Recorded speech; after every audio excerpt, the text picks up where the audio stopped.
Bonjour à tous, on commence cette revue de presse en Espagne avec le quotidien AS qui célèbre le bilan très réussi de Zinedine Zidane à la tête du Real Madrid.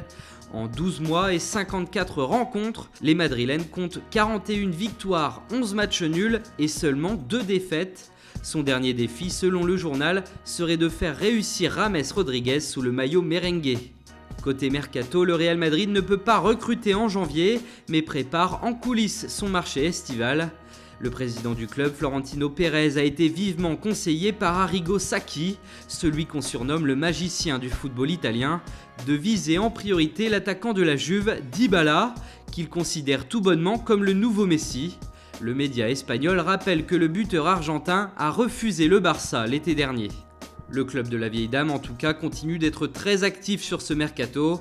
Après avoir bouclé l'arrivée de Thomas Rincón cette semaine, Tuttosport annonce que la deuxième recrue de la Juve s'appelle Riccardo Orsolini.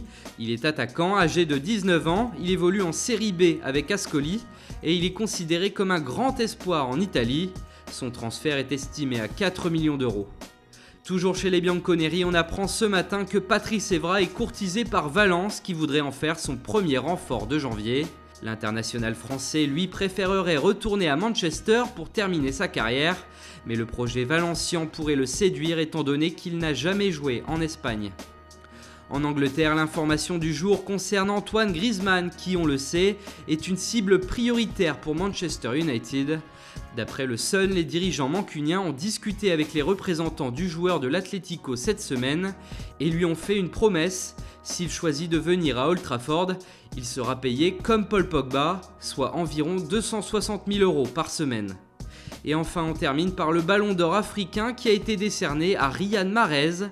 L'Algérien fait donc logiquement la une du quotidien local. Il succède au Gabonais Pierre-Emerick Aubameyang.